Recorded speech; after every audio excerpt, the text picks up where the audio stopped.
Hey, what's up everybody? Welcome back to another video with the Roshank Redemption, and today I've got something a little bit different for you guys. But before getting into the purpose of this video, I've got a special guest with me. You want to go ahead and say hello?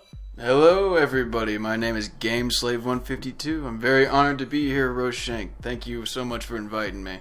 Yep, Gameslave is someone I mentioned before in a shoutouts on the video, and I'll leave a link to his channel in an annotation and in the description. But this video has been a long time coming. This video has been a really long time coming, and today we're going to be talking some Fallout 4 speculation theory, and we're going to be sort of recapping some stuff. And specifically, we are going to be discussing the crafting system trailer, and I'm going to include some footage from that trailer in this video. I'm going to try and include as much footage and as many pictures as I can, and I'll leave a link to that in the description as well. But Gameslave, do you want to go ahead and start us off here with our first topic? Alright, so what we've got first on the agenda right now is we wanted to talk a little bit about the whole thing with the way that in Bethesda games so far that we have always seen, they've had just things everywhere, just scattered across the world. And you know, it's really cool, it's really immersive. It's cool that you can just walk around, just pick up a bucket and throw it on somebody's head, and since you have a bucket on somebody's head, they can't see you and just walk right by them and steal all their stuff. You know, it was cool little stuff like that, but there was nothing really that you could do with it. You know, there was, yeah, you could pick it up and sell it. You could take that old, I don't know, there was like little stuff laying on the ground like baseball, you know, not baseballs and just junk everywhere. So they've made it to where you can actually use those things. You can use those things to craft, you can use those things to build, you can change things, you can mod things. There's a lot. It kind of leads up into some of the other topics, so I'm trying to stay off of that for right now, but it's really exciting to see that those things have a use. Those things, you know, have a purpose in the world of the wasteland now. I don't know about you, Roshank, but I'm really excited to see it in action. Yeah, absolutely. If you guys have not checked out that trailer, then go check it out right now. Pause this video and go check it out right now, because they literally took Minecraft and put it into Fallout 4. It is absurd what they have done, what they've done with this system. I mean, there's some ridiculous stuff of, you know, them adding some like crazy houses you can build, and just the crafting system, the way they've done things and the way they've constructed this engine is just really cool. And there's even one point where the dude in the trailer puts a doghouse, like builds a doghouse and puts it right next to like his house, and the dog, I'm not sure if that dog name, but the dog in the trailer goes and climbs into that doghouse, which I thought that was the best part of the trailer for me. The fact that a little detail like that is implemented is just so cool. And you can customize, you can build your own house in Fallout 4. You can customize it, you can put couches, you can put beds, you can put whatever the hell you want in there, and you can build your own place. Which is that's not something that's ever been implemented in a Bethesda game. And I know that Gameslave, that you're pretty crazy about this stuff. And we were talking earlier about how, you know, you can set up your own terminal and there's like a ton of like circuitry wiring and stuff like that, and you can do stuff with that. So you want to discuss that a little bit? Take us into our next topic here. Oh, that's the thing though, is that, I mean, they showed so little on it that it's just so much speculation. I mean, you saw in the video, it showed like an end product of what you can do. It was this big building. It was just showing off. That was all it was. There was a bunch of lights, there were some turrets, and then there was fire. I was like, okay, that's cool. But what got me was the little things about it when they first started to introduce it. Now you got a generator. You made a generator, placed it in the world, and then you hooked it up to power lines. You hooked those power lines up to different pieces of equipment to operate those pieces of equipment. And I was like, okay, so you powered some things. Then they were like, but you can add switches, and you can add these little converters, and you can do different things with it. I was like, wait a minute, so you're telling me I can actually build circuitry? All you need to build anything that is electrical is a system of ones and zeros. I've watched it happen in Minecraft because I've done it in Minecraft with redstone, and it's one of the things that stuff gets deep in my brain, and I love it. All kinds of electrical systems like that. So the fact that you can do that, you can make those ones and zeros, and you can do stuff like that in the world of Fallout, that tells me I'm not only going to build some really wild stuff, but I'm going to see a lot of crazy stuff on the internet. And that's one of my favorite things, is the fact that Fallout 4 has just, in that simple little detail, has added a way to let people share with each other some crazy inventions. Crazy stuff can come from that one thing, and that excites me to no end. No, yeah, absolutely. And I'll flash some footage up here on exactly what we're talking about back when I'm editing. But I mean, if you think about it, like, just with this edition, the number of hours of, I guess, of gameplay that they've added, the amount that the game has just expanded just from this is absurd. Because you could spend forever trying to build your own base, trying to customize it, and just build stuff in general. And it's too early to tell, obviously, but from what we've seen, this crafting system is no done. Like, if you had told me Fallout 4 is introducing this new sort of crafting system where you can build stuff, and there's circuitry and stuff, I would have said, okay, I'm sure it's not, the biggest feature of the game. I'm sure it's, kind of like, primal. I don't know if that's the right word, but like, it's pretty bare bones. That's what I would have thought. But then after seeing this trailer, like, they went like all out with this. This is pretty absurd what they've done, and just the amount of effort that they've put into it. This is classic Bethesda. Bethesda does this all the time. The amount of effort they just put into their games, and the little things like that, and the customization and the freedom is just absurd. And it's not like you can only build one of these bases. It's not like, build the base here and that's all you can do.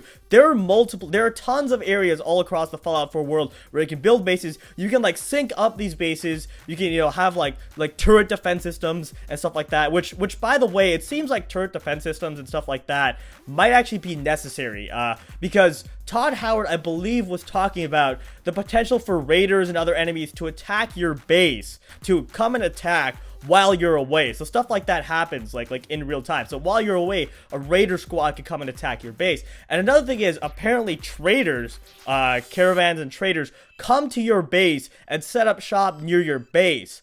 And Todd Howard was saying that these caravans and these traders have some of the best items in the game. So building a base and getting access to those traders is definitely well worth it, from what he was saying. And I just wanted to hear your thoughts on that, Gameslave.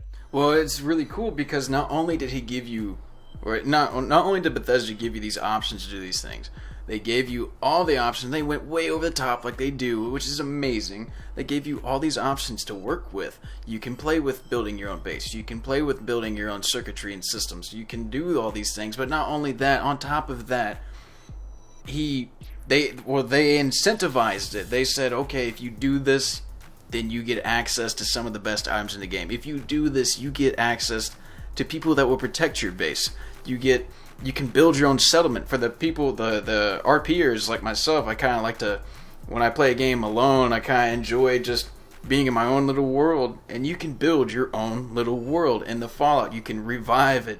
That's like, wow, that's something people dreamed of back in Fallout 3 in New Vegas all the time. Was like, you know what? I wish I could just do this. Hence mods. That's where they came from. Now you don't. It's like you don't even need anything like that at this point. That's so incredible to me that they've added so much stuff to interact with. Because not only is it doable and available to you, but it interacts back with you. And that's something amazing that's going on right there. Yeah, I mean, the wasteland isn't this some sort of, it's not some sort of static thing anymore. It's not like, you're in the wasteland and you're exploring Bethesda's environment. It's sort of become this, you're in Bethesda's environment, Bethesda created environment. You're in the wasteland, but you can modify it a little bit. You can add your own stuff, which is pretty crazy. And this isn't even, if you think about it, this isn't the main feature that makes Fallout games and Bethesda games in general good. This sort of crafting system isn't the main thing. For me, Fallout has always been about exploration, exploring the area, and that's been like a huge thing. But this crafting system, it's not even the main thing, and yet Bethesda has put so much effort into it and just made it look so good. And it's just so crazy that they've gone so far with this. And just with this by far, this whole crafting system thing has been the coolest detail revealed about Fallout 4, in my opinion. There have been some pretty cool details introduced. I don't know what you think on that, but that's my thoughts. There's so much going on. It's really almost incomprehensible how much they gave you to think about. They're like, yeah, this is how the story starts. Oh, and here's all of this. And you're like, whoa, wait a minute. What do I do with all this stuff? How do I even? Yeah. How do I even? okay, you've got crafting weapons, you've got crafting things that you've never been able to mess with before. So like all the junk on the ground, you can make into something else. You can make it into parts for your house. You can make it into weapons. You can make it into weapon mods. You can use it for parts of your armor. I was like, where do you want me to begin? Where do I start?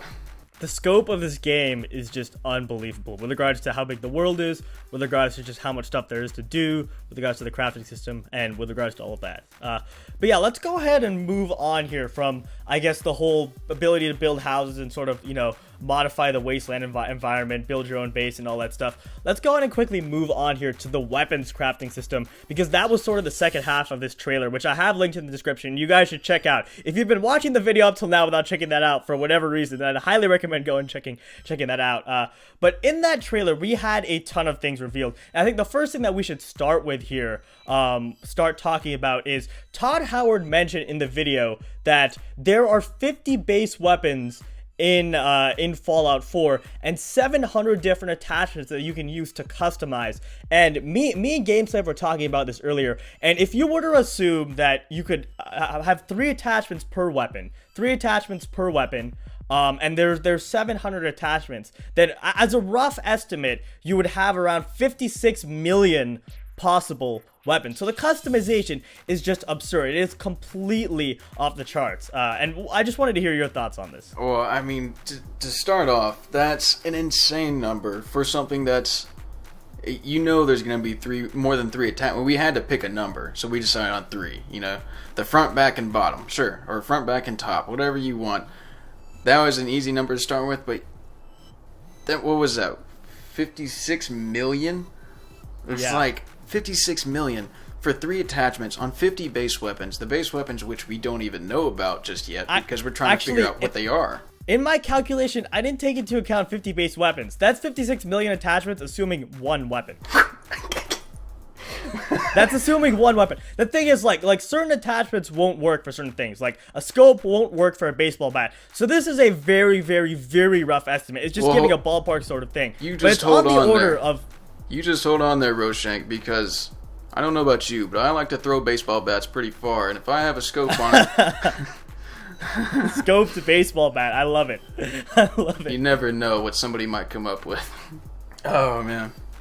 God, it's so insane. It's 56 million different different possibilities for 1 weapon, assuming there's 3 attachments on that weapon, and there's 50 base weapons, so 56 million times, well, 50. And that's only assuming 3 attachments. Like, that you know there's more than 3 attachments. Possible, and that's not... Let me clarify a little bit. You have your base weapon, and then you have placements for attachments. Am I correct in thinking that's the way that we're looking at this right now? That's the way we're looking at it. We don't know how it works, though. We're not 100% sure how it works. We're sort of assuming that because that would be sort of a reasonable thing, but we don't really 100% know. But yeah, that I feel like that's probably the case. Right. So in that short video that I watched, so you have simple things like, okay, your gun stock, okay, your barrel, your scope, your I think it had some kind of handle mechanism, but then you've got accessories. You can add like a knife on the front of your weapon. You can add to a baseball bat, you can add some saw blades, which who doesn't want saw blades on their baseball bat? I can't imagine anybody walking around the wasteland without a couple of nails sticking out the end of their bat. It just seems silly. So I really feel like it's become endless. That has become endless gameplay right there with all the things we've covered already. The replay value is so ridiculously I can't pronounce that word. Don't laugh at me. It's so insanely high. Bill Gates has problems trying to buy that replay value. It's out of this world. It really is. And another thing is, which I don't know how you feel about this, but this is definitely how I feel. And this is actually not a point that I thought of first. It's a thought that one of my friends, whose video I'll link in the description, mentioned. But when you have a weapon that you construct yourself, when you have a weapon that you construct, that you make yourself, that you put the effort into making, you feel more attached to that weapon inherently. You feel a lot more attached to that weapon, and that sort of also increases the investment into the game. When you can create your own stuff, like I remember in Skyrim, and the ability to craft stuff in Skyrim is nowhere near as crazy as the ability in this game for what it's seeming. But like I would make my own sword, name it like the Ancient Sword of Rohan, which my name is Rohan, by the way, in case you guys didn't know that, but name it like the Ancient Sword of Rohan, and I'm automatically more attached to it. So yeah, that also increases the replay value, if you ask me. That increases your investment into the game. The fact that you can make custom weapons in this game and the customizability is so crazy just increases the amount that people can just get into this game and increases the whole immersion experience. Definitely.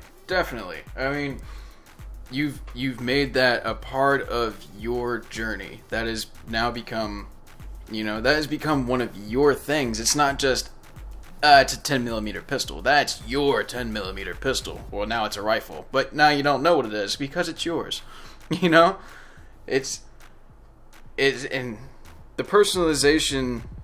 I mean, because I'm trying not to go back to the previous topic with the whole personalizing the world. Now you can personalize the things in your inventory, the things that you wear, and that gets really intense as well. Absolutely. And another thing that we should address is there is a theory going around, and I feel like this theory is more than plausible, likely if anything, I'd say, but there's a theory going around that in the 50 base weapons, in the past, as like base weapons, we've had, laser rifle, laser pistol as base weapons, plasma rifle and plasma pistol. The rifle and pistol were sort of separate base weapons, and then, like sniper rifle would be like its own separate base weapon. But there's this theory going around that like plasma, not just plasma pistol, plasma rifle, just plasma in general, is going to be its own base weapon. Laser is going to be its own base weapon. And there's potentially another type of weapon, energy weapon, which we're going to talk about later, called Cryo, and that would be like its own energy weapon. So you wouldn't have like plasma pistol and plasma rifle. The base weapon would just be plasma. And the reason for this is in the crafting trailer, we see someone constructing I think a laser rifle and a laser pistol from the same base weapon. So it would seem that pistols and rifles are made from attachments. And this just increases the possibilities even more. Because if within those 50 base weapons, it's not that laser rifle and laser pistol included, it's just laser, then that increases the possibilities enormously. And I'm doing sort of a bad job explaining this, but the point is that if this is the case, if there's only just laser, if there's only just, like plasma as base weapons, then the amount of customization has just increased even more. And there's even more base weapons than before. Because if you think about it, plasma pistol and plasma rifle are just too similar. But I've talked enough about that. What do you think about that, Gameslave? And that's just another thing. They just gone way over the top again, because in the previous games, it's been, okay, increase your skill with sniper rifles, increase your skills with small guns, or pistols, or rifles, long rifles, stuff like that. Now it's come down to increase your skill, if there is still an increase your skill. I don't know about that one. But it's the types of ammo, or it's the type of, like down to melee, I believe, is even down to, this is a baseball bat, and these are the things you can do with it. This is a power fist, and these are the things you can do with it. They've taken it down to such a small, specific place that just compounds the amounts of things that you can do and customize and everything else. All right, so the next topic I have here, we're just gonna move on, I guess. The next topic that I have here written down is there's been a lot of speculation going around about a potential physical energy split, and what I mean by this is physical damage will be sort of separate from energy damage, in the same sense that in Skyrim, magic damage was separate from physical damage. So certain armors would protect better against, energy damage than physical damage, and, something like a baseball bat would do physical damage. Something like a gun, like a gun that fires steel bullets, would do physical damage, and something like, the laser rifle would do energy damage. And this sort of physical energy split, and there seems to be a ton of evidence for this. I'll flash a couple of screenshots on the screen, but there's a ton of evidence for this split. And if there's a split here, then this would mean that certain weapons, like maybe physical weapons, are more effective against a certain enemy, and energy weapons are more effective against a different type of enemy. And this just increases the depth of the game even more if you think about it. And one interesting thing that we did see is potentially plasma weapons do both physical and energy damage, and the reason for this is when someone's crafting a plasma weapon in the trailer, there's a damage indicator on the bottom left, and it has an indicator for physical and for energy, for both, whereas all of the weapons like a baseball bat just has an indicator for, you know, physical damage, and a laser rifle only has an indicator for energy damage. And this is like, you know, I hate to compare to Skyrim because Fallout's a different game, but this is sort of like the whole magic physical damage split from Skyrim. So Gameslave, what are your thoughts on this? Well, I'm not too terribly keen on the workings of how the magic and physical split was on Skyrim because I just didn't focus that much on Skyrim. But from what I remember, if that is the case, then you have to take into effect, because there's always been that, you know, on these certain enemies you have a better chance to kill them with this type of weapon. But if this is truly the case, then it's even more profound in that sense, then that really makes it to where you can't just spec one type of weapon. It would seem to me that's going to make it a totally different game it's going to make it totally different the way that you play, because you're not going to be able to streamline that one particular character that you want. You're going to have to branch out, and it's going to force you to take different routes. You're going to have those options to use. Absolutely. Yeah, it increases the amount of, like, you know, the depth of the game, like, a lot. And another thing is, we were looking at, like, some power armor in the trailer, and with the power armor, and I figure we should probably get into a discussion of power armor here, because that's a huge topic that we've got to discuss. But yeah, with the power armor, there are stats for, you know, radiation resistance. There seems to be a stat for physical resistance and for energy resistance. So, like, certain armor might protect better against, you know, physical versus energy damage. But one thing that we should definitely discuss is Todd Howard made it very clear that you can customize your own power armor. And I'm not really sure how this is going to work, but this sounds really, really cool to me. And what are your thoughts on that? Well, that just makes me wonder why I need to customize my own power armor. I know it looks cool. I know it's more to my style. That's great. But I'm always looking for those tiny mechanical details in the game that go, why do you have to do this? So I'm wondering to myself, okay, so if I put on some power armor legs that are really resistant to rads, but like, say those really rad resistant power armor legs aren't great armor per se, like, say it's not great against physical damage. Okay, so does that mean I can just walk waist high through some radiated gunk and just have this tanky upper body and just throwing, you know, nukes at somebody from a distance? Like, I have to speculate on this because I just don't know. But it sounds so amazing at the same time to wonder about these things. Alright, so now let's go ahead and move on to our next topic here. And earlier I was mentioning the possibility of a different kind of energy weapon in Fallout. Of course, classically in Fallout, we've always had plasma weapons, plasma energy weapons, and laser energy weapons. And we have the potential in Fallout 4, after seeing some footage, after seeing some gameplay, of a new type of energy weapon. And Gameslave, do you want to introduce this new energy weapon for us? Well, as far as we saw, it seems that it's called Cryo, and it's some type of energy weapon. Now, I'm not the great one on energy weapons. Roshank is the energy weapon guy, but from what I can tell, Cryo it's a form of, it's just another form of laser, but it's going to be completely, it's hard to figure out where to start, because it's another form of laser, but unlike energy lasers, it's this blue, nice, shimmering, clean color, and from the name of it, I have to assume it's going to freeze enemies instead of burn them, which is awesome, because I've never seen that in a Fallout game before. And then you're like, okay, wait a minute. So if Cryo is here, and we've already talked about laser weapons doing their own thing with the whole 50 base weapons thing, so Cryo isn't totally another type of weapon in the 50 base by itself, which means that, holy crap, you've got all these other weapons to look at that are going to be new that we haven't even heard about. We have nothing on. So not only is Cryo amazing in its own right, because it's a whole new weapon, you get to freeze enemies, which, who doesn't want to freeze enemies in the wasteland? I mean, could you imagine you've got some boat flies just flowing at you? I can't stand boat flies, by the way. and you just freeze them. They just fall out of the sky, and there they go. They shatter on the ground. Like, haha, that's amazing to me. That's perfect. I couldn't imagine a better way for them to die, honestly. So yeah, that does sound pretty crazy.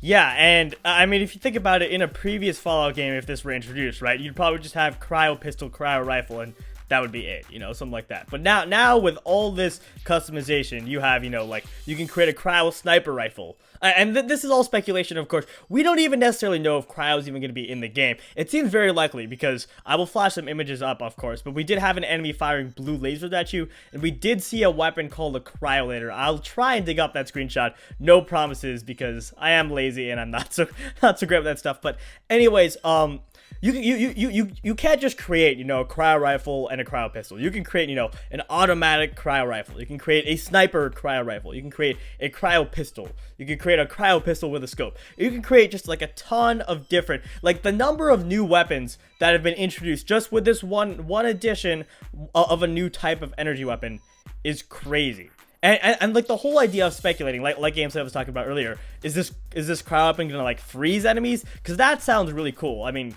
classically, energy weapons have been, you know, something that, you know, burns the enemy, sort of, in a sense. And I'm just wondering what the place of this energy weapon is exactly gonna be. Because I was talking earlier about how plasma weapons seem to do physical and energy damage, and laser weapons seem to just do energy damage. Maybe the cryo will just do... Actually, I was going to say just do physical damage, but I guess that wouldn't really make sense if it were an energy weapon. I'm just curious to see how it's going to function with regards to the physical energy split. Do you have any more thoughts on this? Well, that kind of makes me wonder if there's different types of damage now, because in the past Fallouts, we've seen people get pulverized, we've seen people get turned into Swiss cheese, we've seen people get vaporized, you know, and melted into the ground. So now you can freeze people? Does that mean now you can do other things as well? Like, my brain does not fathom the things that I'm trying to think of, but I'm sure somebody out there can. And you gotta wonder, are those things out there? Can you now do these new types of... Are these new ways to dispatch enemies? So, it's exciting, to say the least, to wonder if these things are out there. I mean, in terms of, like, the most exciting topic that we've talked about, I think cryo is definitely up there. I mean, we've talked about a lot of exciting things, but the prospect of a new weapon is always really cool for me. And one of the things I'm looking forward to most is just seeing all the new weapons that Bethesda introduces, the new base weapons. And I am a sucker for shiny things and things that glow, so anything energy weapons related, I will be excited for. But yeah, let's go ahead and move on, and this is pretty much going to be our final topic here, unless we decide we forget something and bring up something else at the end of the video. But I was talking earlier about how, of course, the weapon attachments and how there's, you know, potential to create, you know, new weapons and put new attachments on, and we saw in the crafting trailer that a sniper plasma weapon was created and an automatic plasma weapon was created, and we have never seen an automatic energy weapon or a sniper energy weapon. This is something completely new to Fallout. In the past, we've just seen, you know, like a laser pistol and a laser rifle, plasma pistol and a plasma rifle. The whole idea of an automatic energy weapon or like a sniper energy weapon just sounds really cool to me. And I thought I should throw that out there. We should have like a quick conversation on it, because as I've said in the past, this just hasn't really been a thing. We haven't really had, you know, different, you know, all these different types of energy weapons, and it sort of harkens back to, you know, all that customization stuff. Right, so what it got me immediately thinking about was, okay, now you can make automatic energy weapons, and you can make sniper energy weapons. Okay, so let me think, let me delve into this idea, and then you go, okay, wait a minute. So if you're bringing things from from lead and powder over to energy, and probably laser as well, so I have to assume, right? If you're bringing that over there, I have to assume that things are going the other way around. So the big energy weapons, the other big huge weapons that you can play with, is there a mini nuke you can make that when it hits the ground makes a giant big hole and then has just plasma pouring out of it? Can you now make a flamer, but instead of it pouring flame, let's say it just throws cryo lasers out in Actually, big puddles? I need to interject here quickly. There was a weapon made in the trailer called a plasma thrower. And that would seem to indicate that you can do exactly that. So I just thought I'd throw that out there. I must have missed that one. But see, there it is right there. So things are going both ways. So not only, it's not just limited to, as amazing as that is, because when you think about it, because they had things like you could focus your energy weapon, you could make it scatter, so you can make a plasma shotgun. I'm like, what? I can shoot people up and burn them in different places. That's pretty cool. I enjoy that idea. But what gets me is the whole thing that you can move everything around. Everything is not limited to one area. They're not saying, hey, for these weapons you can do this. They're saying, hey, for our weapons, all of them, you can do these things. And that's like, ooh, that's mind blown right there. Yeah, there were a lot of mind blown moments in this trailer. It was just absolutely absurd. And this has definitely been the thing that I've wanted to talk about most. Just like the whole like, you know, crafting system and just what Bethesda has done with it has just been absolutely crazy. But yeah, guys, I think that's pretty much all that we wanted to address. If we forgot anything, let us know in a very rude comment down below. No, I'm just kidding, of course. Just let us know in a comment if you thought we forgot anything, there's anything you want us to talk about. And also, down in the comments, leave us a suggestion for what you guys want us to talk about, for us to talk about in the next Fallout podcast. Because we've been debating a ton of different topics. You know, there's stuff like, you know, voice protagonists that we could talk about, or we could just go the completely other way and talk about something like new enemies in Fallout, or something of that nature. So definitely let us know what you guys want us to talk about in the next episode of this podcast. But other than that, guys, thanks so much for watching. Please feel free to like, comment, rate, and subscribe to both me and to Gameslave. I will leave a link to his channel in an annotation and in the description. He makes some awesome Fallout content, so definitely be sure to check him out. And we will see you in our next Fallout podcast.